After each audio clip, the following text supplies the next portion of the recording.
Today's lecture is going to be about PMFs and PDFs. So last time we talked about CDFs, which were the cumulative distribution function, and today we're going to talk about some other ways of understanding a random variable, namely PMFs and PDFs. Before we get into that, I think we should cover a couple short follow-on topics from last lecture related to CDFs. And then we'll look at an example of a CDF and transition into the main topics of this lecture. So the first maybe we should review what a CDF was, right? So we have this definition of a CDF, which is a cumulative distribution function, and we said that for a random variable x, the CDF is a function f of little x, which is a real number, and f of little x is just the probability that capital X, random variable, is less than or equal to little x. And this is defined for all numbers that I could input into a function. So this is our definition of a CDF. And we can so what we're doing here is we're building up tools to understand random variables, right? So random variables are functions, recall. So recall that a random variable is a function from our sample space to the real numbers. But that's kind of a very cumbersome way of thinking about it, and people don't typically kind of think about it that way. They think about it as if it were a number that doesn't have a definite value, even though kind of mathematically we define them as a function. And so what we're going to do is we're going to build up a couple different ways of kind of understanding what the random variable is and what makes one random variable different from another random variable. So these are kind of tools or insights into random variables. The first one is the CDF, that tells us something about how the probability is distributed over the possible values for my random variable. And we'll see some other ways today, namely the PMF and PDF, which are another way of kind of understanding the behavior of the random variable. One thing we'd like to do with the random variables is we'd like to define some notion of equality. So obviously we could say that random variables are equal if they're equal as functions. But that's not really what we care about in this class. What we care about is probability. And so we're going to define what we're going to call identically distributed random variables.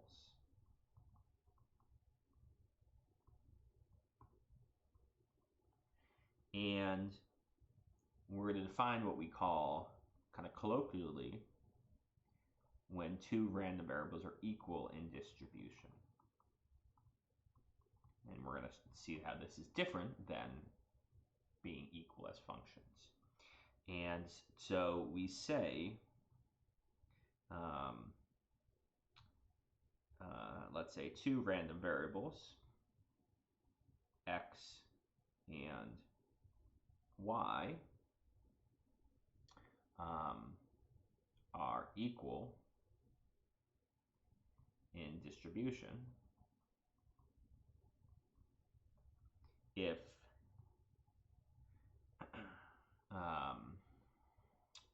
for all possible subsets of our real line, so for any possible subset of the real line, the probability that x lies in that subset is the same as the probability that y ends up in that subset. So this definition basically says two random variables are equal if any kind of probabilistic statement we make about the random variables is equal. And so in some ways, kind of simple probabilistic statements about these random variables by themselves are equal. This is different than equality as functions. So this doesn't mean x is equal to y as functions. I should probably input here. Let me just move this down. We typically denote this as x, and then we write an equal sign with a d above it to mean equal in distribution y. So we would say x and y are equal in distribution. This does not mean they are equal as functions. For example, so let's look at an example here. The example is that, again, let's say I can three coin flips, sure. And let x be the number of heads, and let y be the number of tails. So remember that, my sample space here is all kind of three flips of the coin. And my random variables, although we think of them as kind of summary numbers, they're functions that take in a outcome of the sample space and output a number. And these are different functions, right? Notice that x of, let's say, heads, tails, tails, so x is the number of heads, that is 1. But y of this outcome is 2, because y counts the number of tails.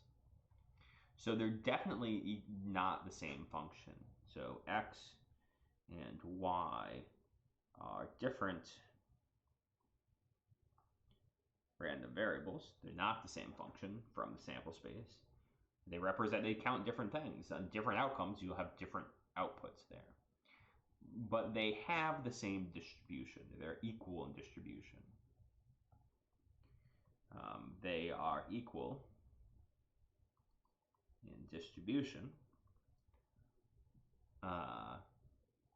For example, the probability that x is equal to 1 is, what is that, 3/8? And that is the same as the probability that y is equal to 1. Right, so x being equal to 1 would be heads, tails, tails, tails, heads, tails, or tails, tails, heads. Y is equal to 1 would be tails, heads, heads, tails, heads, tails, or tails, heads, heads, or heads, heads, tails, whatever, right? So they are going to have the same number, that is 3 out of the 8 outcomes. And we can play this game, the probability that x is 0 is 1/8. That is, we get, in this case, tails, tails, tails. That's the same as the probability that we get heads, heads, heads, which is the probability that y is equal to 0. And I could keep playing this game for any possible subset you want to look at. And the probability x is in that subset will always be the probability that y is in a subset, yet they are different. They count different things. For any particular outcome, we get different results for x and y. But in some ways, some of their properties are similar, so we call them equal in distribution. So relating this back to CDFs, we have a theorem, a very nice kind of characterization theorem that says, and this I can write almost in one line, x is equal in distribution to y if and only if the CDFs, let's say fx for the CDF of x, is equal to the CDF of y, fy. So this is the CDF of x, and this is the CDF of y. So x being equal in distribution to y does not mean that x and y are equal as functions, but it means that their CDFs are equal as functions. So that's a nice little characterization theorem, and that's a if and only if theorem. Way beyond the scope of this course to prove, but it's nonetheless true. And it says, okay, equal in distribution is equivalent to equality of the CDFs, not equality of the random variables as functions. And typically we don't want to have to check this condition, say, for all possible subsets. Oftentimes we'll just have the CDF, and we could just look at the two CDFs and say, okay, are they the same? Or if we a priori assume these things are equal in distribution, then we know the CDFs are equal. So here we have an example of how the CDF is telling us something about the behavior of the random variables. It seems like a kind of weird esoteric function, why we're looking at this particular function, but it's telling us some fundamental behavior about the random variables. The random variables are somehow equivalent if their CDFs are equivalent. So it's giving us some insight into what's going on with this random variable. Okay. Let's look at an example, a little more complicated example of a CDF. And our example is going to be that we're going to toss coins, and I'm going to have to be careful here. I'm going to say independently. That's not how you spell that. There we go. We toss coins independently until a heads appears.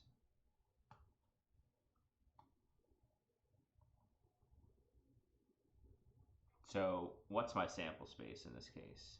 My sample space, well, we could get a heads on the first coin toss, and then we stop. So H. We could toss until we get a tails, toss it a second time, and get a heads, then we'd stop. We could toss two tails and then get a heads, and then we'd stop. We could toss three tails and then get a heads and stop, right? So you can imagine what the sample space is basically some string of tails and then heads. Notice that here that we have an infinite sample space. And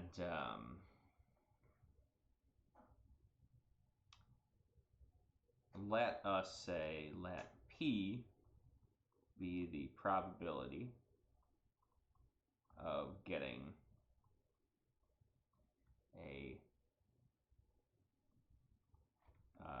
heads on any flip.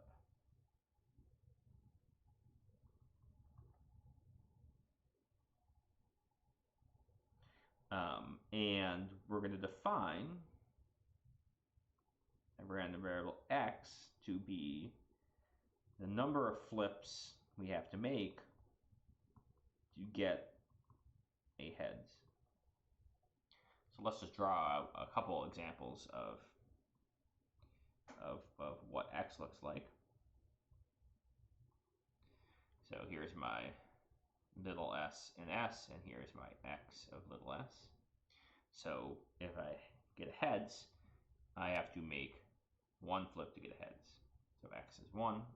If I get tails heads, I have to make 2 flips. If I get tails heads, I have to make 3 flips before I get a heads. Tails, heads, and I have to make 4 flips. So, and so forth. And the question we're going to ask is, what is the CDF of this thing?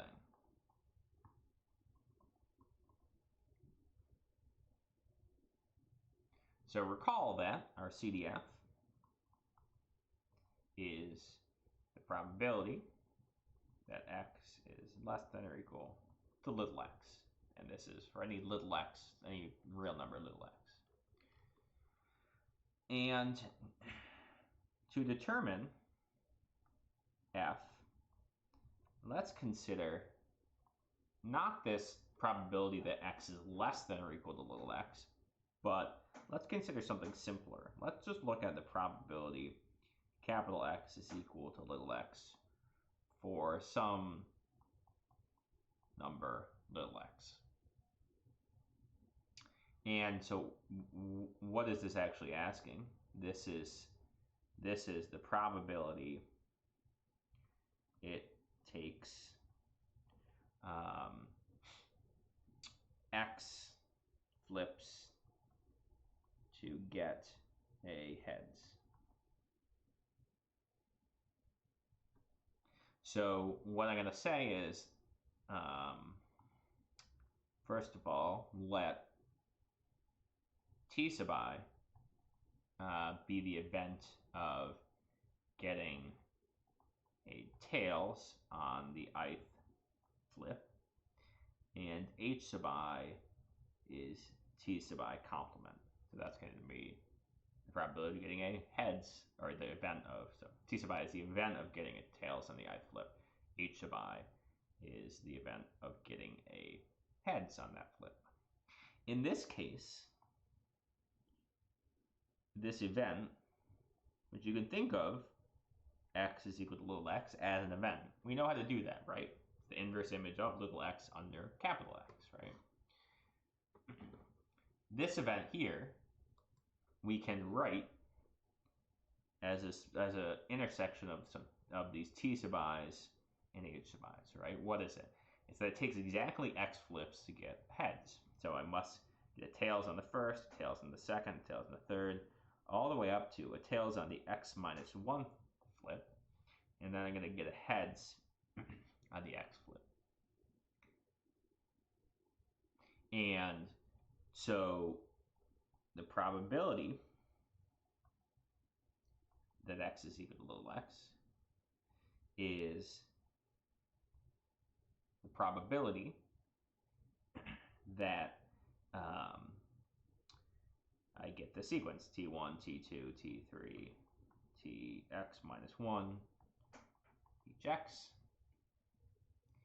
And I claimed, or by construction, we said that the coin flips are independent. So I can say this is probability of t1 times the probability of t2, all the way up to the probability of tx minus 1, all the way up to the probability of h sub x, right? So this is justified because I'm assuming independence.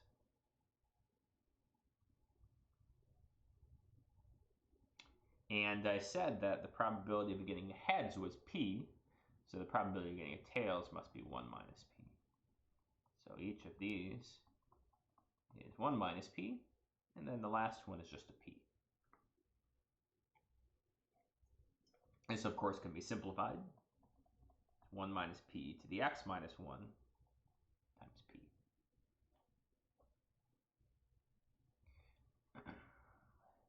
So, okay. So our original goal was to get our CDF, right? This is what we had wanted to do. And I said, well, let's hold off on that. Let's consider something simpler. Let's consider just the probability of being equal to little x, not less than or equal to little x. What does that get me? Notice that if I let's say w sub I be the event that I weight exactly I flips. That is, if this is the event that x is I, so that I weight exactly, I make exactly I flips to get my first heads. Then the event that x is less than or equal to x, that is, I make at most x flips to get my heads, is the union of these wi's. It's w1 union w2 union w3 all the way up to union wx. That is, I can write, and the event that takes at most x flips is the event that takes exactly 1 or exactly 2 or exactly 3 or exactly all the way up to x, right? Notice here that these things are disjoint. This is a disjoint union. If it takes exactly 1 flip, it cannot take exactly 2 flips. So w1, w2 are disjoint. Hence, ultimately, I wanted my CDF, f of x. And that is the probability that my random variable, capital X, is less than or equal to little x. And I'm claiming that this is the probability of W1 union W2, etc. And this is a disjoint union. So I could write this as the sum, I goes 1 to x, probability of W sub I. So these W sub I, of course we know what they are. That probability of W sub I was derived, right? So this thing is Wx, but in general,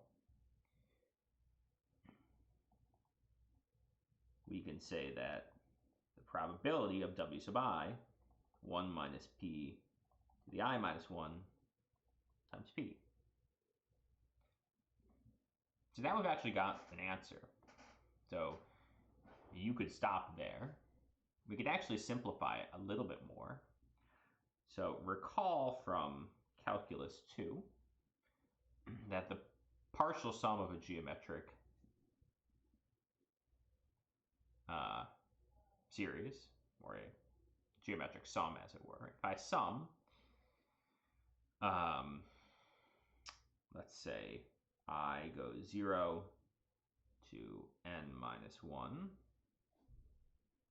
r to the I, this is 1 minus r to the n over 1 minus r.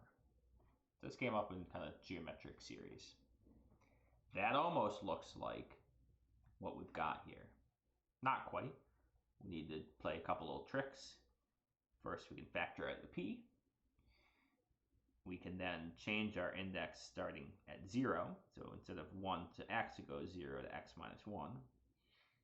And write this as 1 minus p to the I instead of 1 minus p to the I minus 1. So that's a little index change trick. Now we do exactly have a geometric sum. And so this is p. And then r in this case is 1 minus p. So we get p times 1 minus p. Instead of n, we have x over 1 minus p. Of course, 1 minus p is p, cancels with the top, and we get left with 1 minus p to the x. So that is the CDF of a random variable. Let's draw a picture of it.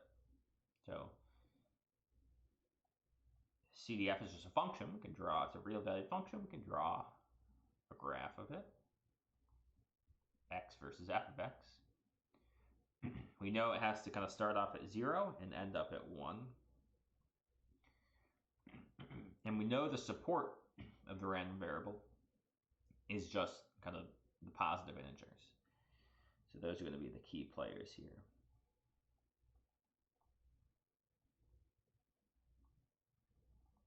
And henceforth. So what does this thing look like?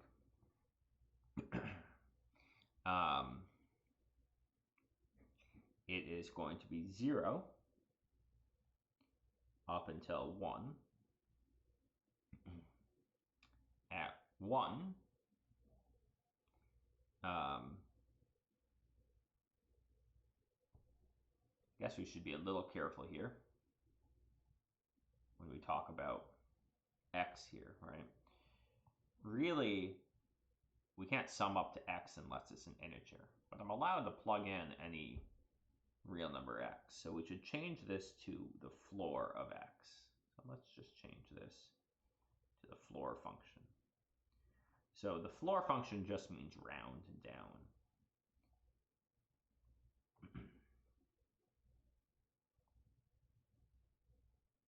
So here, floor of x equals round x down to the nearest integer. Okay, now I think this will work. If x is negative, it's going to be 0. Obviously, the probability that it's kind of a special case here, but the probability that we have a negative that the waiting time to get the first head is negative is 0. So certainly we have negative out here, and this is good as long as this formula is good as long as x is positive. If it's negative, it's trivially 0. If it's positive, then it's round down. So if it's between 0 and 1, we round to 0. We get 1 minus 1 is 0, so it's just 0. At 1, it's going to jump to 1 minus p, which is p. And then, so at 1 it jumps to p. It goes like that until 2. So we round down to the, between 1 and 2. If this is 1.5, we round down 1.5 to 1. And then take 1 minus p. At 2, it's going to jump up again. And then it's going to stay flat until we get to 3. At 3, it's going to jump up again. Stay flat to 4, we're going to jump, etc. And this is going to kind of continue on until eventually we're kind of asymptotically going to approach 1. We know in the limit it has to equal 1. But since our support of possible values is infinite, we're never actually going to reach it. But we will kind of in the limit. So we call this type of random variable a geometric random variable. So we're going to kind of learn a pantheon of random variables as we go through this course. And this was kind of the first named one we have. It's called geometric because we use that geometric trick.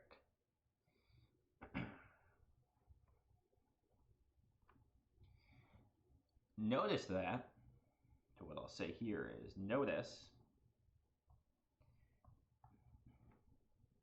so there are kind of 2 points of doing this example. The first is it's a more hefty example of a more complicated CDF. It introduces us to the geometric CDF. But notice that we derived the CDF using using the probability x is equal to little x. So notice that we derived the CDF using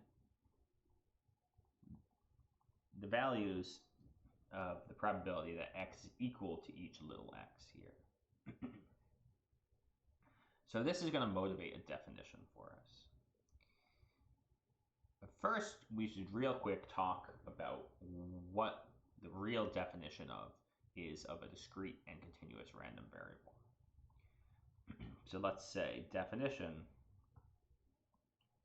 discrete / continuous.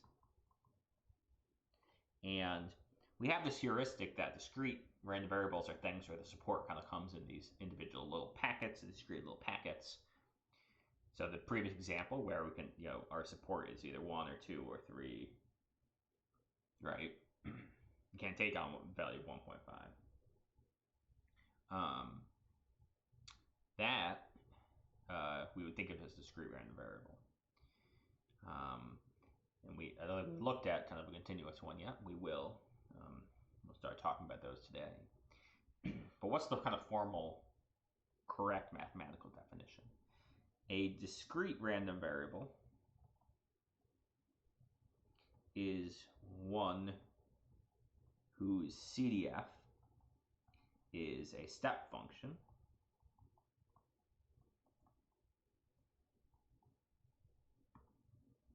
That's a definition. The actual kind of mathematical definition of a discrete random variable is one whose CDF is a step function. So we've seen several of these step functions before, and you notice that they all go with discrete random variables. So pay attention to that as you go through the course. It will always be true. A continuous random variable, which is we think of kind of random variables that who support, who can take on values in some continuum, like waiting time for a bus. Time is on some continuum, and so we think of continuous random variables in that sense. A continuous random variable is one whose CDF is continuous, hence the name. That's supposed to read continuous. Okay, right, hence the name. So we saw one of those last time. It's a continuous CDF. That CDF is the CDF of a continuous random variable. So that's where we get the name continuous.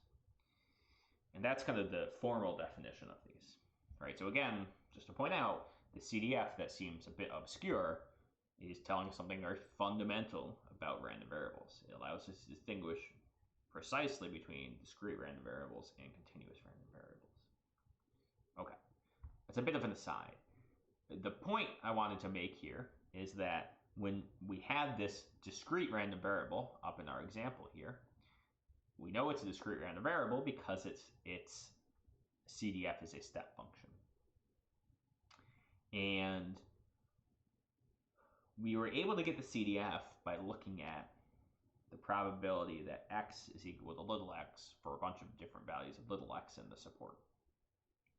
And this is actually a generally true fact. So this motivates the definition of what we're going to call a probability mass function.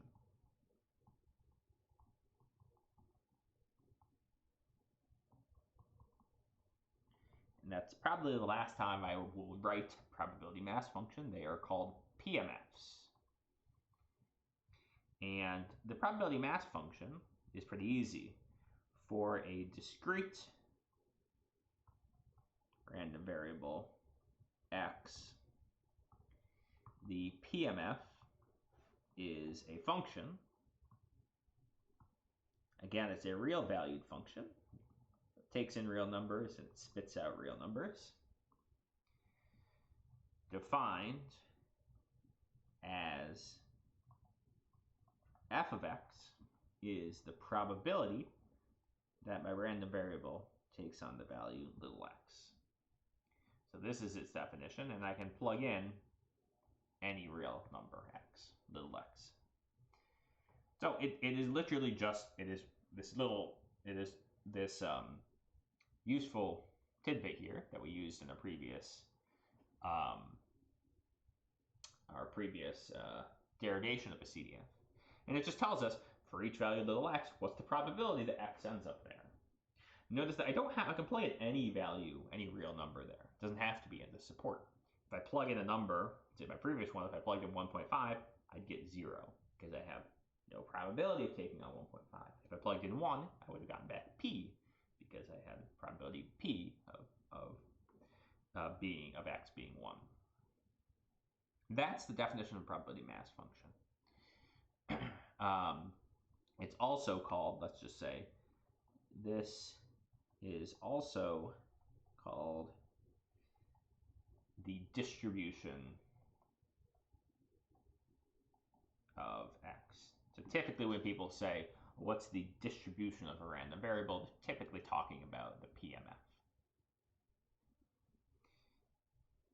So if we go back to our geometric example, our previous example, for the geometric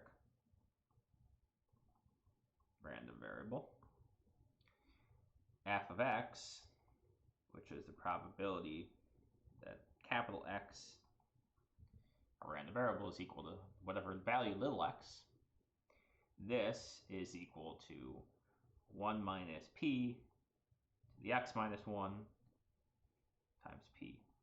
Right? We derive to that. That, of course, we have to be a little more careful. That's true as long as x is, let's say, a natural number. So x is 1, 2, 3, 4, 5, 6, right? It's 0 otherwise, right? The probability x that my random variable x is 1.5 or pi is 0. You can only take on those positive integers. That's why I had to make a late term adjustment here to add this little floor thing, because again, the CDF technically can take on any number, but really for these discrete ones, we only think about kind of the support, which in this case is just the natural numbers. Okay, we can draw kind of what we call a might call it a stick plot, or people call it a graph of the distribution of x. So here's the plot. It's a real valued function, so I can plot x against little f, and I'm just going to plot the values, right? So at 1, it takes on the value p. So I'm going to draw the stick of height p. At 2, it takes on some smaller value, because it's p times something less than 1. So it's going to take on some smaller value. At 3, it's going to shrink even more. At 4, it's going to keep shrinking, and so forth. So this plot here shows me for each value real number, what is the probability that my random variable ends up at that number. Notice if I'm between 1 and 2, I'm effectively 0, right? I have 0 probability mass at those values. So this is kind of a picture of a distribution of the probability mass of my random variable. It tells me across all my possible values, all my real numbers, how is the probability mass distributed. In this case, in this discrete random variable, it's distributed kind of on these positive integers, highest at 1, slightly lower at 2, lower at 3, etc. It goes on for an infinite number of values in the support. And it also tells me that if I'm, at any number between that is not an integer, I have 0 probability mass. So the probability my random variable lands there is 0. So that's kind of why people talk about this as the distribution of the random variable, because it tells me kind of how the probability mass is distributed over the real line. Okay. So so we give a name to this thing. It's called the probability mass function. We found that this was useful in our geometric example because it allowed us to derive the CDF. And that's actually always going to be true for discrete random variables. So let's say for discrete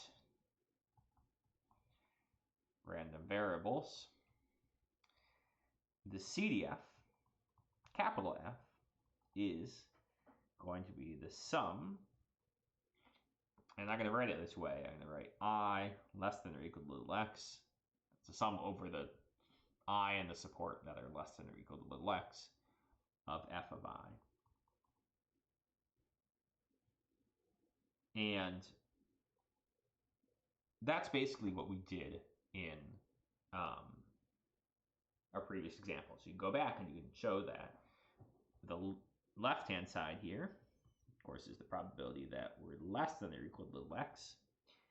And we can get that by just summing up the probability we're at little I for the i's less than or equal to little x. So we've got to sum them up that way. You can prove this theorem. We kind of already did in the example. So I'm just going to say that I'm going to use some kind of hand-wavy notation is that the event that x is less than or equal to little x, we can write as the union of I less than or equal to little x. It's the union of the event that x is exactly equal to I. So it's a little bit hand-wavy, but you kind of get what I'm talking about. And this is a disjoint union.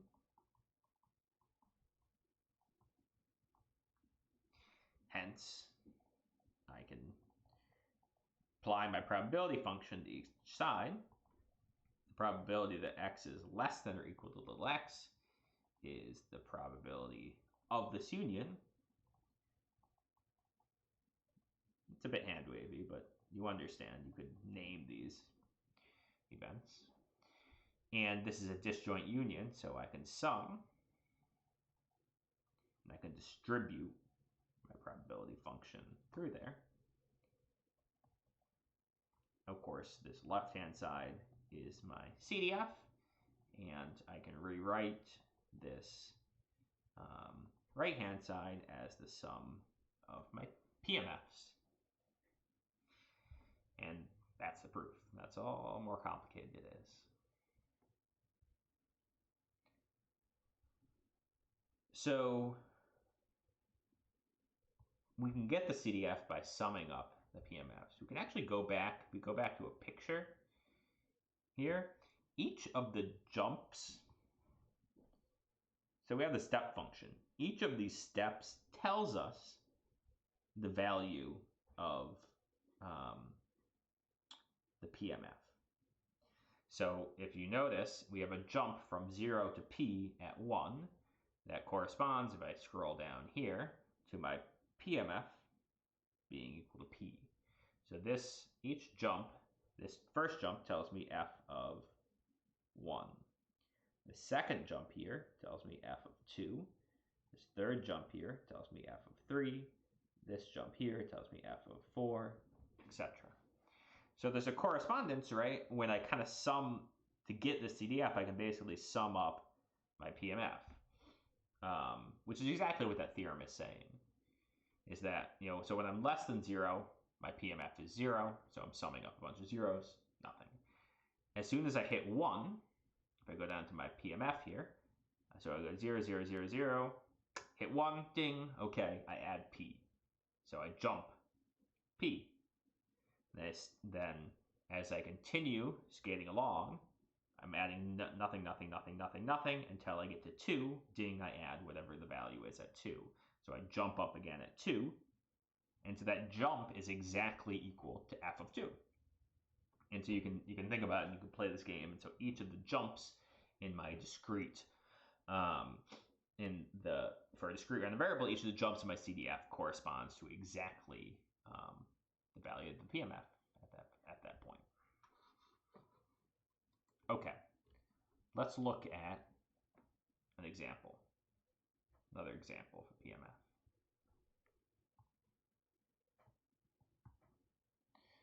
So we say X has a discrete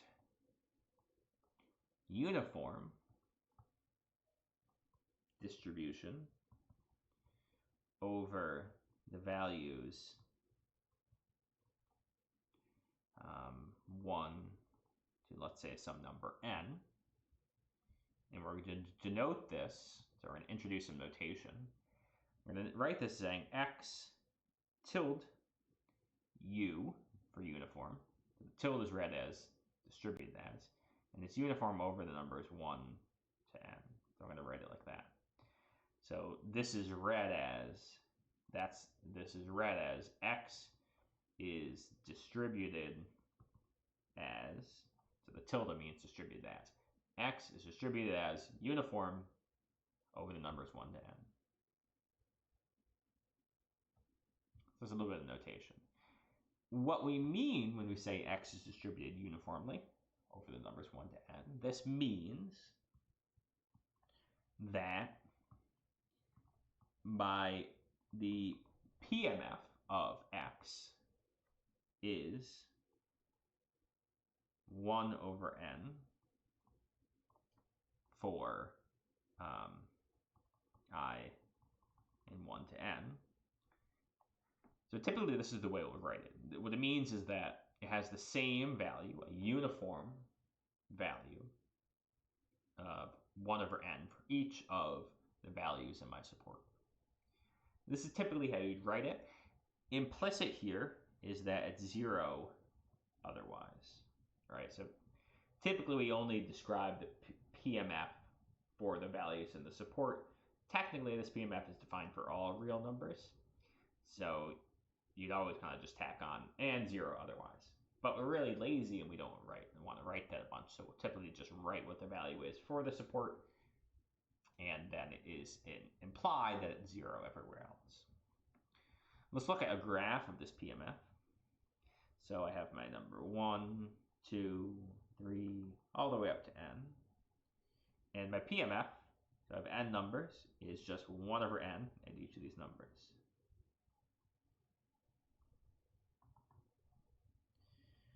This is why we get the name. So this is f of I against I.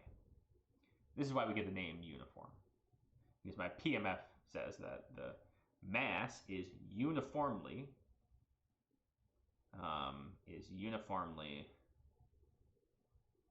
distributed over numbers 1 to n. When I look at my PMF, we could ask in this case what the CDF is.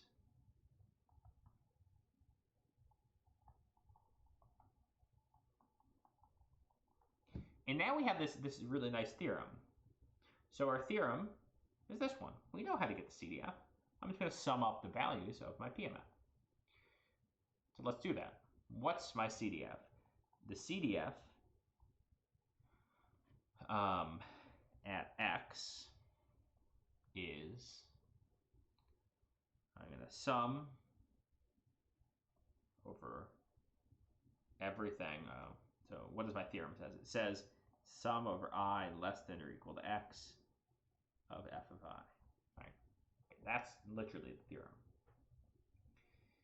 And since we know that when I'm summing over all values less than or equal, so if x were 3.1, I'd sum over all values less than or equal to 3.1.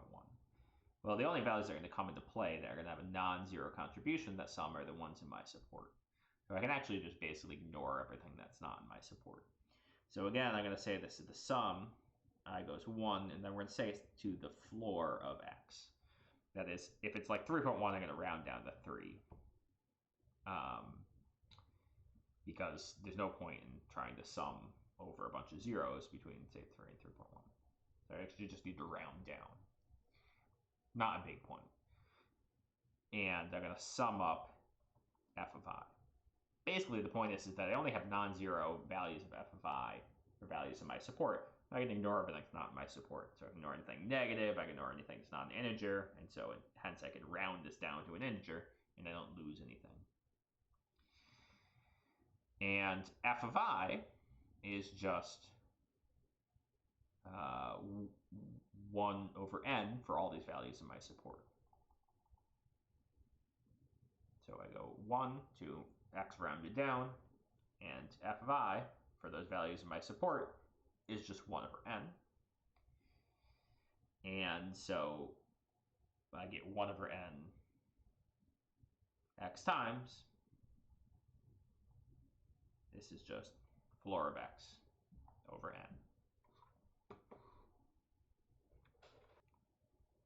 All right, so we've seen now another example of kind of the CDF and how the CDF and the PMF are related.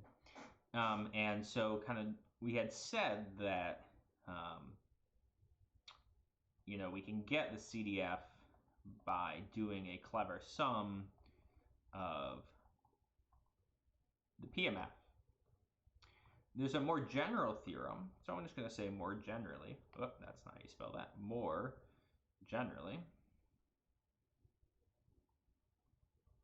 which is that, f of x was the probability that x was less than or equal to little x. And what we did is we summed over things less than or equal to little x, we summed up this PMF. More generally, if I have a subset of the real line, subset A, and I want to, for a discrete random variable, calculate the probability that x is in A, I can just sum over elements in A. I can sum up my PMF. So this is true for discrete random variables. And so in the same way that if I wanted to find the CDF, which is the probability I was less than or equal to some value, I summed the PMF over things less than or equal to that value. If I want to find the probability I'm in some set A, I can just sum the PMF over that set A. So all this means here is that I can just sum PMF over values in A, right? So I take all the values in A, plug them into the PMF, and I sum that all up. Let's look at an example. Let's continue on our previous uniform example. Again, so x is uniform. Well, we have notation now. We can say x u 1 to n, right? If I wanted to say calculate the probability that x is between 2 and 5, maybe including 2, excluding 5, this is the same thing as probability, although we don't want to write it this way. You can think of it as the probability that x is in the set 2, 3, and 4. We know we can exclude anything that's not an integer because the PMF is going to be 0 there. And so it's not actually going to make a contribution. We can just look at the values in the support. And I can calculate this by summing over x as 2, 3, and 4, f of x. And in that case, it's going to give me just 3 over n, because I'm going to sum up 1 over n, 1 over n, 1 over n, right? So this is going to be 1 over n plus 1 over n plus 1 over n, which is 3 over n. Alternatively, you could look at a different set. You could say, what's the probability that x is in some arbitrary set, maybe 1, 7, and 3? And again, I could get this by just summing x equals 1, 7, 3, f of x. And in this case, because we have a discrete uniform, this is actually really simple. It's just 3nths.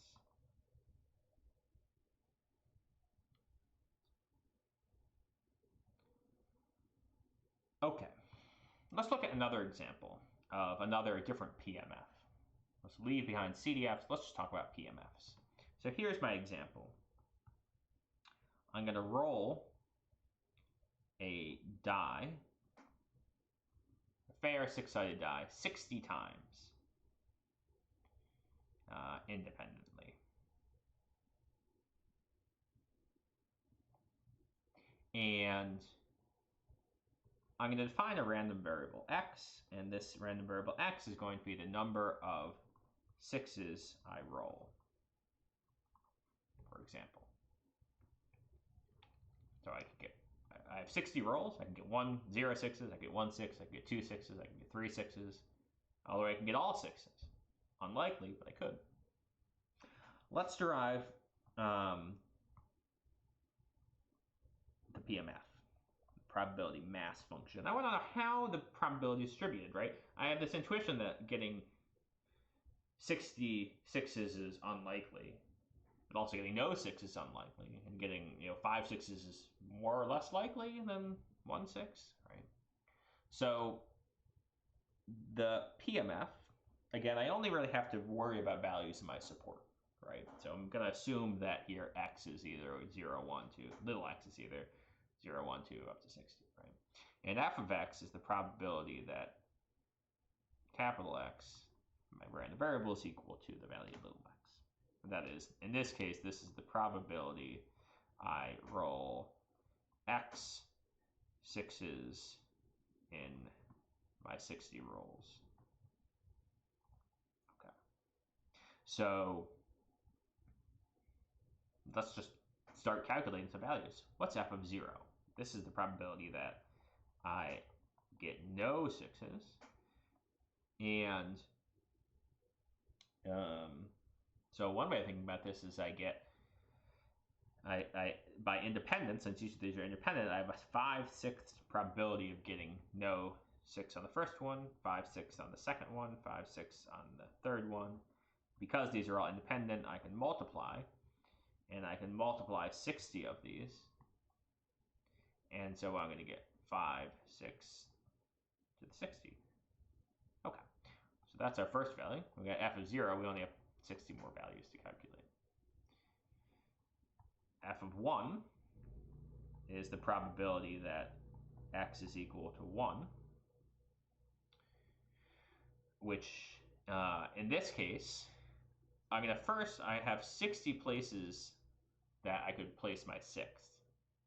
And once I choose where my 6 goes, in that place, I have 1 out of 6 probability that place gets a 6th. And then for the rest of the 59 places, I have a 5/6 probability of getting not 6. So this is 59 other places. This is to choose where the 6 goes. And this is the probability of getting a 6 in that place. Okay, so there's f of 1. We can, I guess, simplify this. This is 60, 1/6, 5/6 to now the 59. Let's calculate one more before we see kind of the general formula. So let's look at f of 2. This is the probability that I get 2 6s. So the first thing to do is out of my 60, I'm going to choose the 2 spots for my 6s to go. So I have 60 choose 2 ways of doing that. In my 2 spots, I have a 1/6 probability of getting a 6 for each of those 2 spots. And then I have 58 remaining spots, and I have a 5/6 probability for the 58 remaining spots. So simplified, 60 choose 2, 1/6 squared, 5/6 to the 58. So the general pattern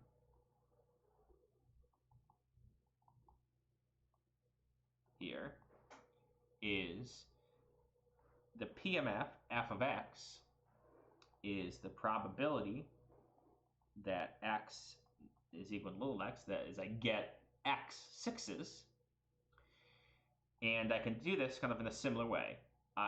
Of my 60 spots, I'm going to choose x of them to be a 6, and I have a 1/6 probability for each of those x spots of getting my 6, and then in the remaining spots, I have a 5/6 probability of getting those remaining spots. So I have 5/6 to the 60 minus x in this case. So that's kind of the general formula here, which is a nice example. We call this a binomial random variable. Binomial because of this binomial, so-called binomial coefficient. And the general rule is that if I do some number n experiments, and each with a yes/no answer. For example, do I get a 6 on the roll or do I not? And I do these n experiments independently.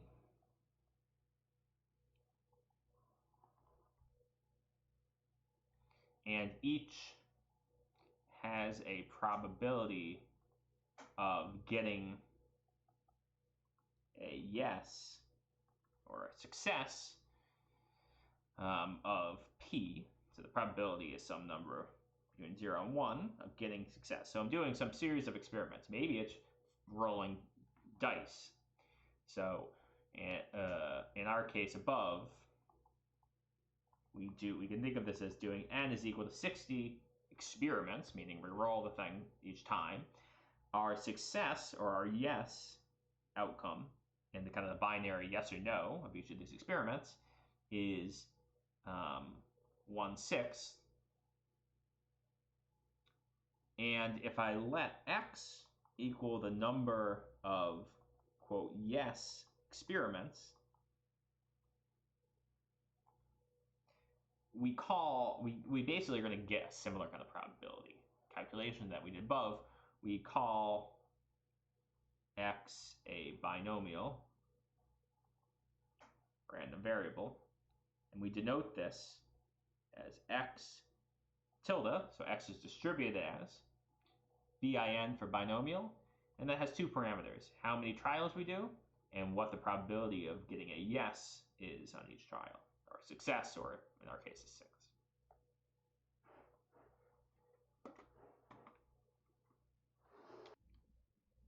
Okay, so let's continue on in our lecture, and let's talk about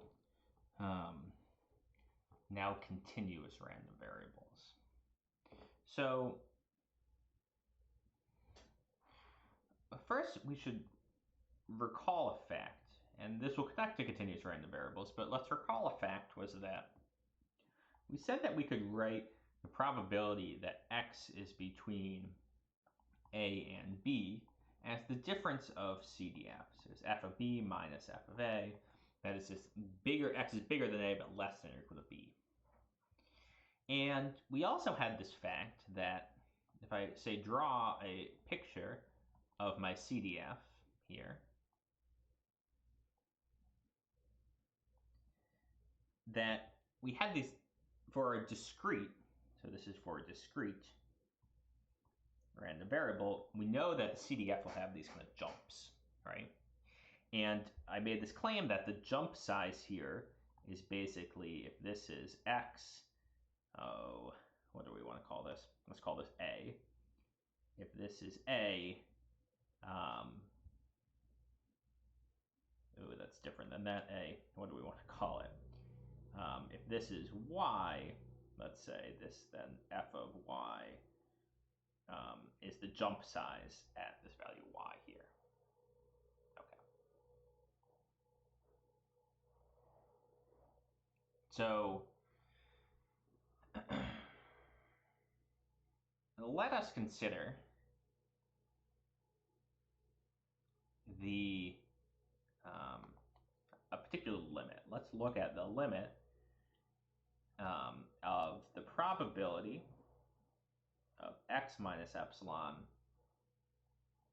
less than x less than or equal to little x. In this case, actually, let's actually use our value y here, just to keep things from being too confusing. Too many variables running around here.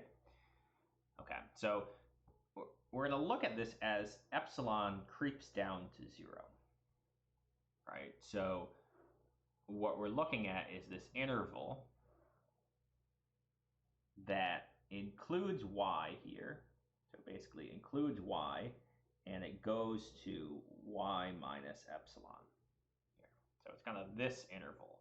And we're going to shrink this interval. Shrink, because we're going to send epsilon closer and closer to 0, and we're going to kind of creep this way towards y. And eventually, the argument I'm going to make is that you can imagine that this is eventually just going to give me the probability that x is at little x. As we shrink or x is at little y, what we're using y in this case, right? So x is at y, right? We're shrinking this interval down from y minus epsilon to y. We're shrinking down. Eventually, it's just going to kind of contain y, right? And this can be formally justified. This is the limit as epsilon goes to 0. We can write this difference, now using our nice fact up here, as f of y minus f of y minus epsilon, right? And as you see in my picture here, f of y always stays up here, and f of y minus epsilon is going to creep along here. It's never going to actually get to y, and so it's always going to stay at this baseline value. So this limit is always going to end up as whatever the gap is here. It's going to be this gap, because y minus epsilon is always going to be the lower value here, even as epsilon is close and close and close to 0. It's never going to be exactly 0, and so it's never going to actually hit f of y. F of y is always going to stay the same. And so eventually this limit is going to give you this gap, and we know, or we claimed, that this gap is f of y, which of course is the probability that x is at y. Okay. So you can play this game with discrete random variables. Let's play the same game for continuous. So consider the same limit for continuous random variables. Now, what is our definition of a continuous random variable? Our definition of a continuous random variable is that its CDF is continuous. So it's some continuous function. It can't be any continuous function. We know it has to start at 0, it has to end up at 1. It has to be continuous, it has to be non-decreasing, right? And as we play the same game, so let's pick some value y here, and let's look at the interval y minus epsilon to y. All right, so let's look at this interval. And again, we're going to look at the limit here of the probability of y minus epsilon and f and y. Let's get our inequalities right. Let's look at this interval, right? We're going to look at the same limit, and we're going to look at this limit as epsilon goes to 0. And again, we said, as before, we said that this is, our rule about CDF still applies. This is f of y minus f of y minus epsilon. Now we have a problem, because f here, this function, is continuous. And so this, which is f of y, and this, which is f of y minus epsilon, as we make epsilon smaller and smaller, it's going to creep up here. But because it's a continuous function, we are eventually going to hit f of y. And as epsilon goes to 0, our continuity, if f is continuous, we can push the limit inside, and we're just going to get f of y minus f of y. That didn't happen when we had a discontinuous function, but it happens when we have this continuous function. And of course, that's 0. So what's going on here? Why am I making a big deal out of this, right? For discrete random variables, we could define the PMF in this way by taking this limit here. If I were to try, and we only just defined PMFs for discrete random variables. The reason is, if I try to do that same game, if I would try to say, well, let's let f of y, maybe, question mark, play the same game, as let's let f of y be the jump, the step, and the step function. Well, there is no step for continuous random variables. And so if we defined it this way, f of y would be 0 everywhere. So this kind of probability mass function defined this way doesn't work for continuous random variables. The punchline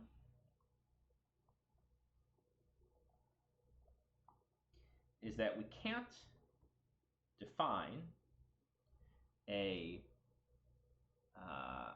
PMF like this for continuous random variables. It's not going to work. Here's a question. Can we do something similar? Is there some kind of similar version? It's not PMF, because this PMF thing doesn't work for continuous, but plays the same role. What do we want? We What we really want in the PMF is if I want to calculate my CDF, and by discrete case, I could sum over my PMF like this.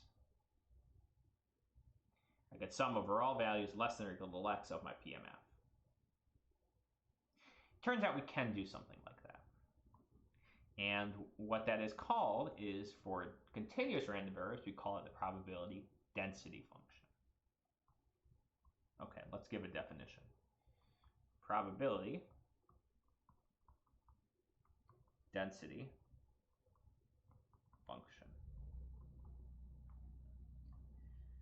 And we're going to note that as PDF.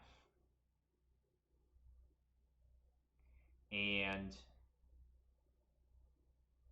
it's basically the analog of the PMF for continuous random variables. The PDF, so the condition that we wanted to recapitulate, that was true for discrete, that we want to kind of recapitulate for continuous, was that we had this thing where if I wanted to get the CDF, I could sum up the PMF. I can't really do that I can't define a PMF in the same way for a continuous. The PMF is, again, going to be a function. It's going to be a real valued function, R to R, defined so that if I take any x, any real number x, keep this condition here in mind, I want to be able to write my PMF or my CDF as some kind of sum of the PDF, but we want kind of a continuous sum. So we're going to use an integral. So it turns out that we can get a similar kind of behavior, and we define what's called a probability density function. And the probability density function is this f, and if in the discrete case, if I wanted to get the CDF, I could sum up over all values less than or equal to x of my PMF. And in the continuous case, if I want to get my CDF, I can integrate over all values less than x of my PDF. So that's the analogy, and that's what we have for continuous random variables. Notice here that the fundamental theorem of calculus, let me write that out, that by the fundamental theorem of calc, basically I can differentiate each side of this, and I could apply this differential, this derivative,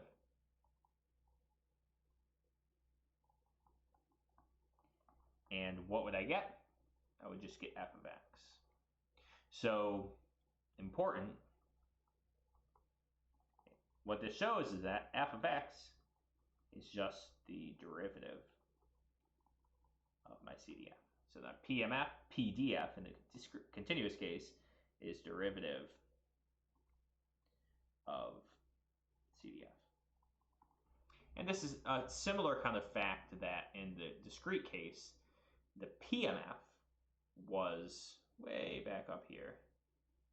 Way back up here was the jump size. So the fact that the PMF is the jump, or the differences between the CDF in the discrete case, is the analogous fact, whereas we can show in the continuous case by the fundamental theorem of calculus that the PDF is the derivative of the CDF.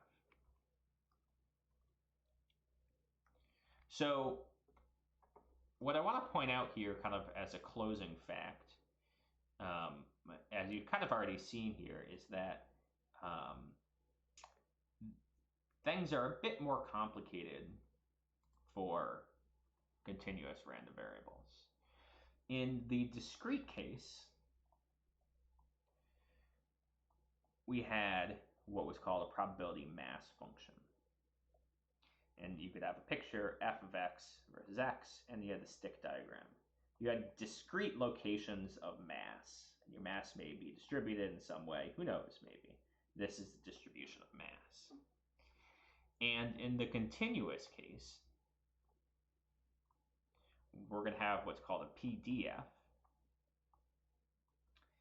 And it plays a similar role, but now in the continuous case, because we don't have a discrete kind of quantized support, if we look at the PDF in this case, it is kind of smoothly going to tell us about how the density of the probability is distributed over the space. So here you can interpret each of these as the probability mass at a point, and that was equivalent to saying this is the probability x is at that point. In the continuous case, the value of the function here, we call it the probability density at a point. It is not equal to a probability of x being at that point y. So in the discrete case, yeah, the value of the PMF is exactly the probability that x is at that point. In the continuous case, that's not true. The value of this function, this PDF, is not the probability of being at that point. We basically showed up here that the probability, this is basically the probability of x being at little y. You can think of it as this limit, and we showed that is always going to be 0 in the continuous case. In the discrete case, we said the probability that x is equal to y, you can calculate it as this limit. We're going to think of you shrink down this interval kind of around y. Eventually you'll get just y, and that will be the probability you're at y. In discrete case, that gives us our PMF. It gives us a non-zero number.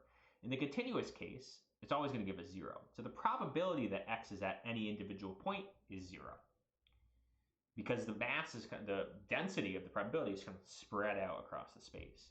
And so you have a kind of uncountably infinite number of places you can be. And so the probability or any of them individually is 0.